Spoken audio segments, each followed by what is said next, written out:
Sziasztok! A mai videóban néhány érdekes ekvádori ünnepségről szeretnék nektek mesélni. Az egyik ilyen különleges alkalom a karácsony volt. Hogy miért is volt ez a nap annyira egyedi számomra?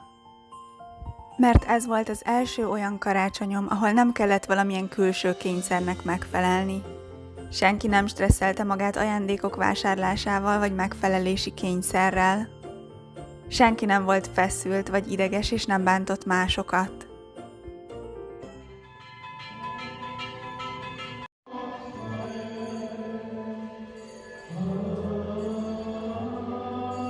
Hanem az ünnep arról szólt és úgy telt, ahogy azt hiszem, annak lennie kéne. Nem vagyok vallásos és nem szoktam templomba járni, de most kíváncsiságból mégis megnéztem a karácsonyi misét. Útközben még kis angyalokkal is lehetett találkozni. Közben a gyerekek a téren játszanak, mindenki teljesen nyugodt és békés. Ezen a napon emberek, akik szeretik egymást és élvezik egymás társaságát, összegyűltek.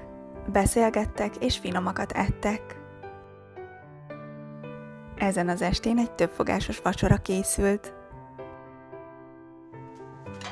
A koriandert, újhagymát és fodroskát felszeltem. A tofut és lilahagymát olaj nélkül megpirítottam. Közben céklát, babot és hagymát együtt megfőztem, majd fűszereztem. És amíg én a konyhában szorgoskodtam, addig az ünnepi asztal is elkészült. Itt van a hagymás tofu korianderrel és fodroskellel, a babos cékla, sütőben sült fűszeres zeller és krumplipüré. Nagyon-nagyon szeretek intuitív módon és kreatívan ételeket alkotni, spontán módon, azokból az összetevőkből, amik éppen adottak. Ezek az ételek is így készültek. Ez volt a mi karácsonyi ünnepi vacsoránk.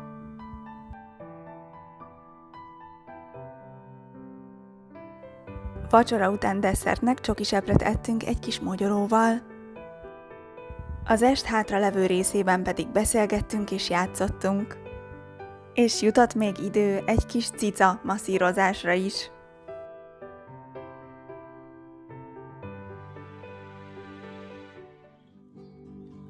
Később a tűz mellett énekeltünk és élveztük a zenét.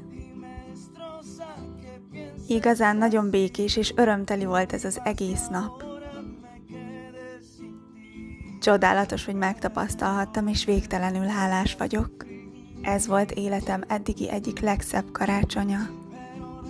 És olyan mélységesen belém ivódott ez az élmény és tapasztalat, hogy igyekszem majd a jövőben az elkövetkezendő karácsonyokat is hasonlóan tölteni.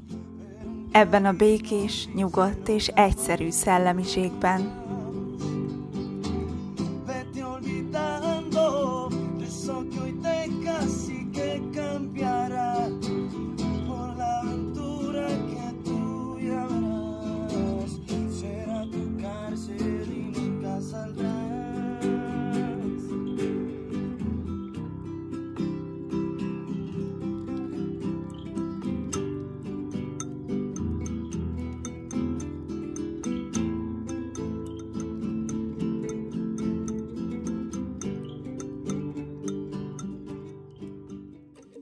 Aztán eljött a szilveszter. Aznap piacnap volt, úgyhogy el is mentem a szokásos körutamra. És közben vettem is egy adag zöldséges babos rizst a krisnásoknál, amit ilyen szép banánlevélen kínálnak, és $1,5 kerül.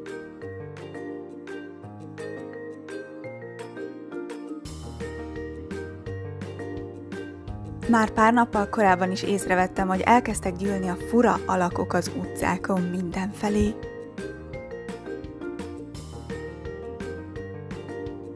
Ezek a bábuk jelképezik a múltat, ami lehet egy régi állapot vagy betegség.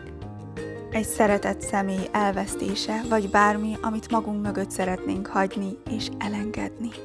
Közben az estére készülődve egy kis viccelődés is helyet kapott a napban. Ezek a férfiak minden autóst megállítottak, hogy mosolyra csalják az emberek arcát.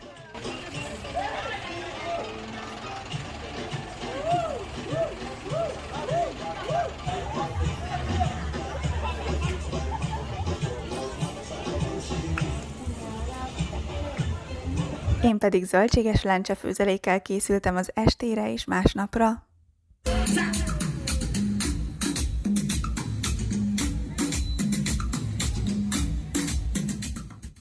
Vilcabamba központjában már kora este elkezdődött a tánc. Az árusok pedig árulják a maszkokat, petárdákat és tűzijátékokat.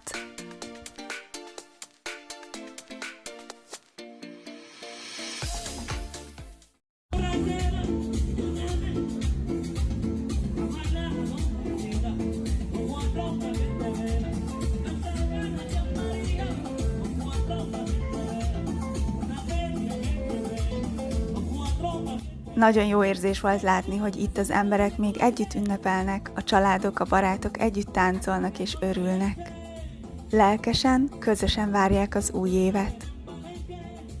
De nem csak a téren volt zene és tánc, hanem több másik helyen is. Ez most éppen a Vilca Garden, ahol egyébként is minden hétvégén hasonló a hangulat. Én táncoltam kint is, bent is, igazából mindenhol jól éreztem magam.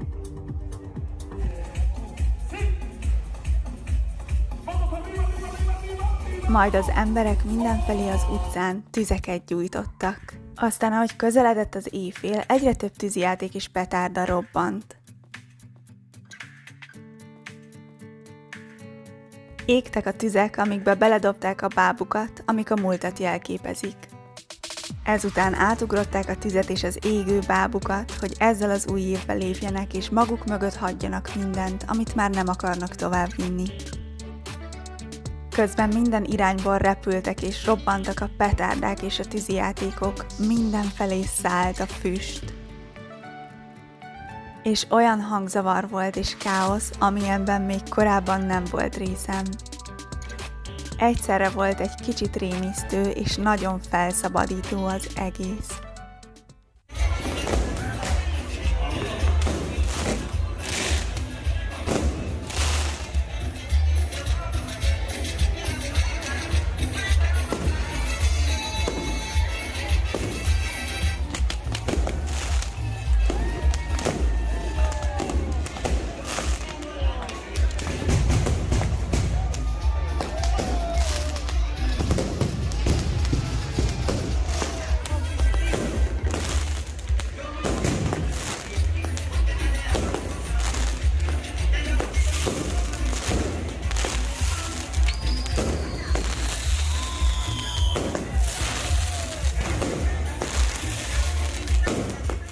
És a tüzek csak égtek és égtek, az emberek csak dobálták rájuk a bábukat. És minden irányból ugrálták át a tüzeket.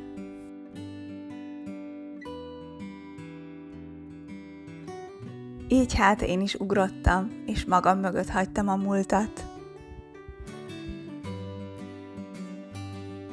Szerintem ez egy nagyon érdekes, erőteljes és különleges hagyomány.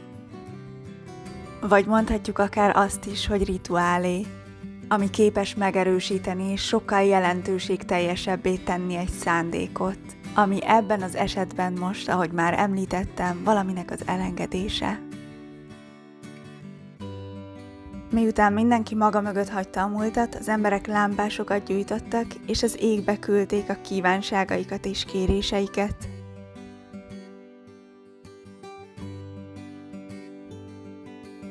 Én eddig ilyen lámpást csak filmekben láttam. Így most én is kipróbáltam, és összesen $1 került. Megfogalmaztam a kívánságaimat, és útjukra engedtem őket, hogy felszálljanak az égbe.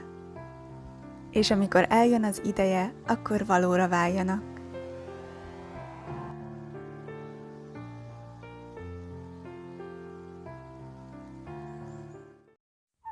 A következő különleges ünnep, amit volt szerencsém megtapasztalni, a karnevál vagy a farsang, ami Ecuador különböző területein különféle hagyományokkal jár. És hogy ez mit is jelent a gyakorlatban? Azt, hogy lesz zene és tánc, lesz felvonulás, díszes ruhákban, autókkal, állatokkal, a tavaszt üdvözölve.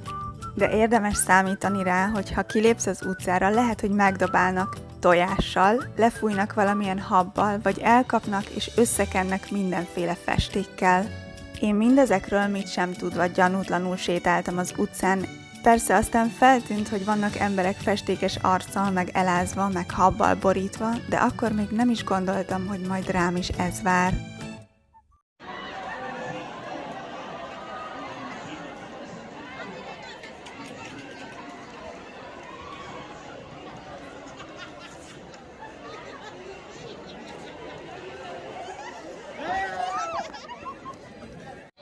Szóval, sziasztok! Eljutottam a karneválra, és körülbelül egy 10 percet sétáltam itt a téren, amikor is mindenféle irányból betámadtak emberek, és kezecskék kenték az arcomat különböző színű festékekkel, és minden irányból fújták rám a habot, úgyhogy sajnos a ruhámat is összekenték.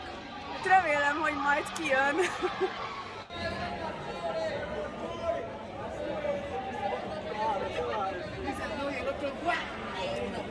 Egy nagyon jó fejnőtől kaptam ilyen nedves törlőkendőt, úgyhogy legalább ezzel a számat, meg valamennyire az orromat megtörlöm, hogy kapjak levegőt. Ennyire sikerült letisztítani az arcomat, ennyire volt elég a törlőkendő. Igyekeztem azokon a helyeken, hogy a szemem körül, meg a szám körül, meg az orromnál, ami olyan kritikusabb megtisztítani, a többi helyen meg majd lesz valahogy. És igazából aznap bármerre is jártam, mindig volt, aki megpróbált lefújni, néha váratlanul, például a buszról, vagy az oszlop mögül előugorva, de egy idő után már egész jól sikerült előre meglátnom a lopakodó embereket és megmenekülni. Egyébként az egész nagyon vicces volt, rengeteget nevettem, meg persze mások is. Így azt gondolom, hogy ez is egy nagyon különleges és mókás hagyomány. Persze praktikus, hogyha az ember előre tud ezekről és felkészül. És szerencsére a festék is kijött a ruháimból. Köszönöm, hogy ma is velem tartottatok. Ha tetszett a videó, akkor iratkozz fel.